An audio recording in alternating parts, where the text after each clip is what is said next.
And they fished all night, couldn't catch one fish. Anyone gone fishing and not caught a fish the whole day? I have. I spent a lot of time getting suntan, with the wind blowing across my face, drinking some Coke, no fish.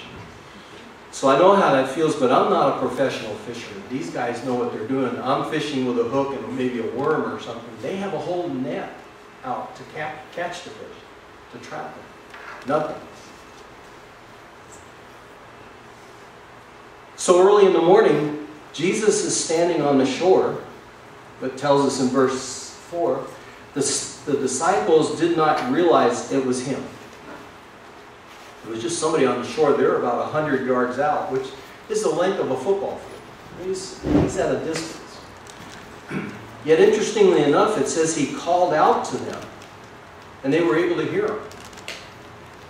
So it had to have been very, very quiet for his voice to carry, from one end of a football field to another, to them out in the water. And in my translation, it says, friends, have you any fish? Really, it says, boys, have you got any fish? You'd have to be there to know from sure, but I'm kind of the impression that he was needling them a little bit. He has a sense of humor. Hey, you professional fishermen, what you got? What'd you catch all night? You know how bad that would feel when you have to come home from a fishing trip? What'd you catch? Nothing. I had a friend that spent a week deer hunting. They spilled gas in the back of their truck. It soaked up into the insulation around for the inside of the camper that they were sleeping in. They had to sleep in sleeping bags out in the snow for the whole week. Didn't see a deer the whole time. And they're heading home. You can imagine having to explain why you spent a week. You never even saw a deer unless caught one, shot one. And my neighbor hit a deer with his truck driving down the mountain. And so he put it on top of his truck and he put the tag on it and he brought it home.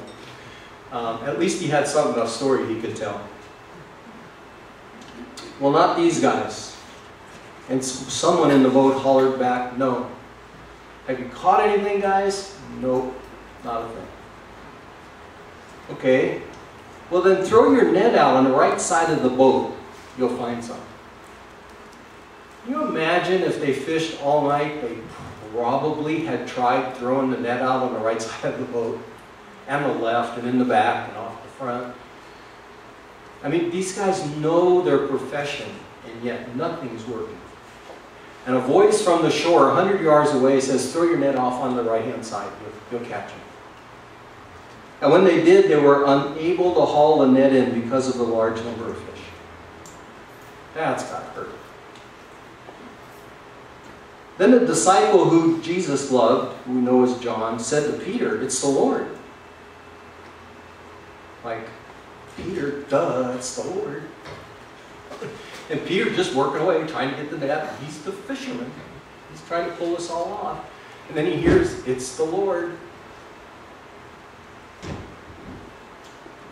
It says he wrapped his outer garment around himself, for he had taken it off. This is kind of funny in itself. You're out in a fishing boat, you take off your coat or outer garment that keeps you warm, and you put it in the boat. And now somebody tells you it's the Lord up on the shore, and you stand up and put your jacket on to jump in the water. Does that make sense to anybody? I mean, why in the world would you put your coat on if you're just going to go jump in the water? Now, I don't know. Maybe he had walked on water once. Maybe he thought he was going to walk all the way to shore. I don't know. But this is kind of a funny picture. And to me, helps me believe that this is a true account. Because why would somebody have even bothered to write that if they're just making up a story at the end? But there he goes. He puts his coat on, he dives in the water, and leaves the rest of these guys trying to get all the fish to the boat and then to shore.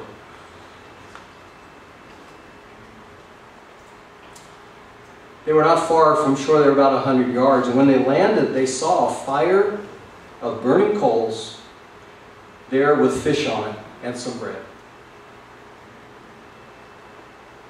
So the Lord had been there on the shore, put a fire together, had the coals burning, had the fish cooking, had the bread ready for them on the shore. And that's kind of interesting. I don't know how he did it. I don't know if he had a bag of charcoals, and he put on the lighter fluid and lit it. I'm sure they didn't have all that stuff back then. It had taken some time to build a fire and get it going and start cooking the meat, the fish. And I'm thinking if Jesus wanted to make breakfast, he could have just said breakfast. And it would have been there. He created everything. He could have created breakfast. But he's got the fire going and the fish are on. And he asks him, Jesus says, bring some of the fish that you've just caught. So there's no rubbing it in any longer to them. Just, come on, bring your fish along and let's have some breakfast. So Simon Peter climbed aboard and dragged the net ashore. It was full of large fish, 153. But even with so many, the net was not torn. I don't know about you, I often wonder why it tells us there were 153. I guess someday we'll find out. But I have no idea. Just another detail that would not have been necessary if somebody was writing and making up a story. So he says, come and have breakfast. None of the disciples even dared to ask him, who are you? They knew it was the Lord, but a lot of people had trouble recognizing him. I don't know what it was about his resurrected body, but he had people baffled. Then he came and he took the bread and he gave it to them, and he did the same with the fish. This was the third time Jesus appeared to his disciples after he was raised from the dead. So, the Lord is here again.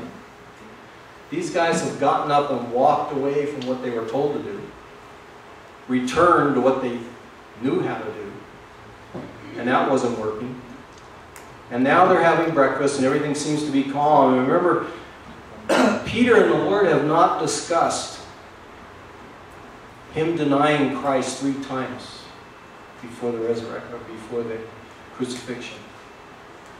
And he was asked repeatedly, weren't you one of them? Don't you know him? Aren't you one of his? No, even to the point of swearing that he didn't know him. And now, here they are again. And this time Jesus is going to take the opportunity. It says, when he had finished eating, Jesus said to Simon Peter, Simon, son of John, do you truly love me more than these? Interesting here, it's not Peter or Simon Peter. It's back to his old original name, Simon, son of John. He's taken him back before this whole walk with Jesus has occurred. And he asked him, do you truly love me more than these? What are these? We really don't know. Do you love me more than these other guys love me? Remember, Peter said he'd follow. If all of them walk away, I'll be right there with you. And then he was the one that turned. Or maybe it's all of these, the fish, the nets, the boat. You really love me more than all of this? Or is that really what has a hold of you? And in response, Peter says, yes, Lord, you know that I love you. A different word. When Jesus asked the question, do you love me? He used that word for agape. Totally, absolutely, completely, unconditionally love me. And Peter couldn't answer that question. So he used phileo, like brotherly love. Lord, you know I really like you. Because that's the only thing he could say. If he could answer yes to the first question, he never would have been in this position. And Jesus said, feed my lambs. That'd be pretty tough, wouldn't it? With all your friends there, with all the bragging you did, and then you were the one that dropped the ball, and now the Lord is calling you up on it. I don't think it's to make him look bad in front of his friends. I think he's really getting to the heart of the issue. What's really going on inside. So again, Jesus says, Simon, son of John, do you truly love me? And he answered, yes, Lord, you know that I really, really like you a lot. That's twice. And Jesus said, take care of my sheep. And the third time, Jesus said to him, Simon, son of John,